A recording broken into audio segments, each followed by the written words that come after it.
بسم اللہ الرحمن الرحیم. اچھا جی، آج کا جو پہلا سوال کہہ لیں یا تھوڑا سا بات چیت کر لیں، وہ اس چیز پہ ہے کہ یہ ریسنٹلی بھی آپ نے دیکھا ہے کہ ٹی وی اور میڈیا کے اوپر بہت زیادہ رجحان ہو گیا ہے ایک دوسرے کی نقل اتارنے کا، مذاق کرنے کا، اور یہاں تک کہ بے عزتی کرنے کا. لوگوں کو عجیب و غریب قسم کے نام، ان کی نقلیں اتار رہے ہیں، ان کے سامنے ان کو برے ناموں سے، برے لقب سے بلایا جا رہا ہے، اور اور اس کے آگے کیچڑ اچھالا جاتا ہے، بڑے بڑے الزام لگائے جاتے ہیں جو کہ بعد میں پروو نہیں ہو پاتے، لیکن وہ بد زبانی، بد کلامی چلتی رہتی ہے. اور یہاں تک کہ ہماری سیاست کے اندر بھی یہ بات بہت عام ہو چکی ہے. اور ایک ایسی اسلامی فلاحی ریاست کی ہم بات کر رہے ہیں جو کہ جس کی بنیادیں پچھلے اتنے سالوں میں کافی کمزور ہو چکی ہیں، اور ہمیں اب نیچے سے بات کرنی پڑے گی، اس کی فاؤنڈیشن سے ٹھیک کرنا پڑے گا کہ کئی چیزیں ایسی ہیں جو کہ ایکسیپٹیبل نہیں ہونی چاہیے. اور نئی نسل کو اگر کوئی بات بتائی جائے یا کسی چیز پہ کہا جائے تو آگے سے جو جواب آتے ہیں وہ کچھ اس طرح کے آتے ہیں، جی وہ تو مذاق کر رہے تھے، اس میں ایسی کون سی بڑی بات ہے. جس سے یہ چیز کہتے ہیں نا، ایک برائی کو اگر برائی سمجھتے بھی رہیں تو کوئی نہ کوئی چانس ہوتا ہے کہ برائی ٹھیک ہو جائے. لیکن اگر ہم اس لیول پہ آ جائیں کہ ہمیں بری بات بری لگنا بھی بند ہو جائے تو وہ بڑا لمحہ جو ہے وہ فکر کا لمحہ ہوتا ہے. تو مجھے کچھ ایسے ہی صورتحال نظر آتی ہے کہ اکثر چیزیں جو ہمارے زمانے میں یا ہمارے دور میں بہت بری سمجھی جاتی تھیں، وہ آج کل ایک نارم بن چکا ہے. تو اس کو روکنا چاہیے، اس کی وجہ بھی پتہ ہونی چاہیے کہ اس کی وجہ کیا ہے. اور اگر ہم ایک اسلامی ریاست بننا چاہتے ہیں تو ہمیں پھر اس طرح کے قوانین بھی بنانے چاہیے جو کہ ان چیزوں کو انشور کریں.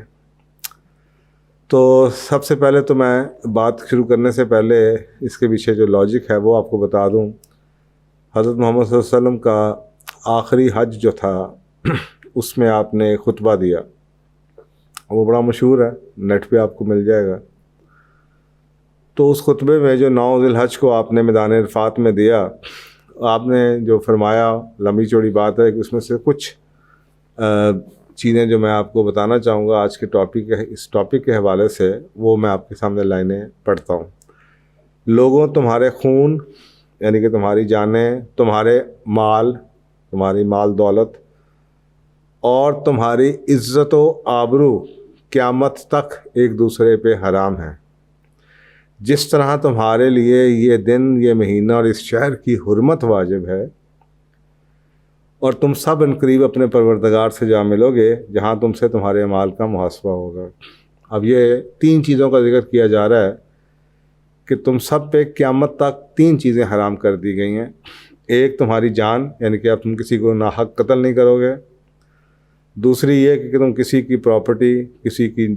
مال کے اوپر، اسی کو تو آپ چوری کہتے ہیں، اسی پہ تو قوانین بنے ہوئے ہیں. جیسے قتل کے اوپر قانون ہے، اسی طریقے سے اقدام قتل پہ بھی قانون ہے، ہیلپ کرنے پہ، مدد کرنے پہ، قتل پہ، اس پہ بھی قانون ہے.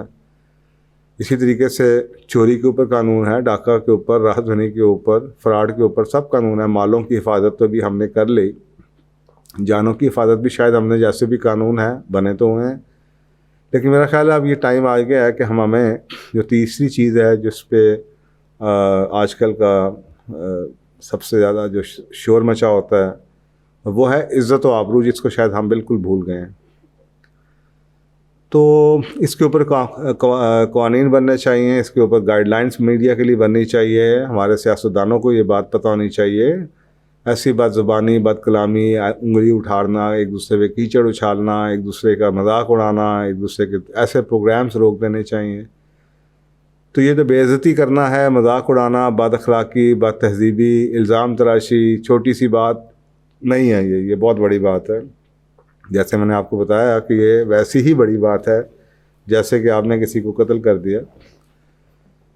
جسمانی طور پہ قتل کر دیا یا مالی طور پہ قتل کر دیا، یا اس کی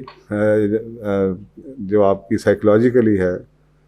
آپ نے اس کو نفسیاتی طور پہ مار دیا، اس کی بیچارے کی بے عزتی اتنی کر دی کہ وہ سر اٹھانے کے قابل نہیں رہا. تو اس چیز کو روکنا چاہیے، اور اس کو لاز بننے چاہیے کہ آپ کسی کے اوپر ایسے الزام نہ لگائیں، اور کریں تو اس کے اوپر کوئی دفعہ لگنی چاہیے. اگر ہم یہ واقعی کلیم کرتے ہیں کہ یہ ایک اسلام کا ایک ہم اس پاکستان کو اسلام کا قلعہ بنانا چاہتے ہیں، اسلامی ایک ریاست بنانا چاہتے ہیں، تو نہ تو کوئی کسی کی عزت پہ حملہ کرے اور نہ ہی آپ کو چاہیے کہ آپ برداشت کریں کہ آپ کی عزت کے اوپر کوئی حملہ کرے، اور اس کے اوپر بڑا سخت سٹیپ لینا چاہیے، کیونکہ یہ اتنی ہی سخت بات ہے جتنی کہ آپ کسی کو قتل کرنا یا کسی کی جان مال کو یا کسی کے مال کو چوری کرنا یا کسی کے مال کے اوپر ڈاکہ ڈالنا، اسی طرح کسی کی عزت کے اوپر ڈاکہ ڈالنا۔ تو سب سے پہلے تو بات اوپر سے شروع ہوتی ہے، تو بچوں کو تو ضرور پڑھائیں، کتابوں میں ڈالیں، ان کو بتایا جائے کہ کس کا قرآن پاک میں ڈائریکٹ آیات ہیں کہ آپ کسی کا مذاق نہیں اڑائیں گے، کوئی فاؤل لینگویج نہیں یوز کریں گے، لوگوں کے نام لے کے نہیں بلائیں گے جس سے وہ نہیں اپنے آپ کو بلانا چاہتے، جس کو ہم نے مذاق کے نام بنائے ہوتے ہیں، نک نیم بگاڑ کے بنائے ہوتے ہیں۔ اور اس طرح کے پروگرامز جو چل رہے ہیں وہ تو بالکل بھی ہمیں چاہیے کہ ہر وہ پروگرام، ہر وہ اینکر، ہر وہ پولیٹیکل لیڈر، ہر وہ ہمارا نیشنل لیڈر جو فاؤل لینگویج یوز کرتا ہے، جو کسی کے ساتھ بدتمیزی کرتا ہے، کسی کی بدزبانی کرتا ہے، اس کے لیے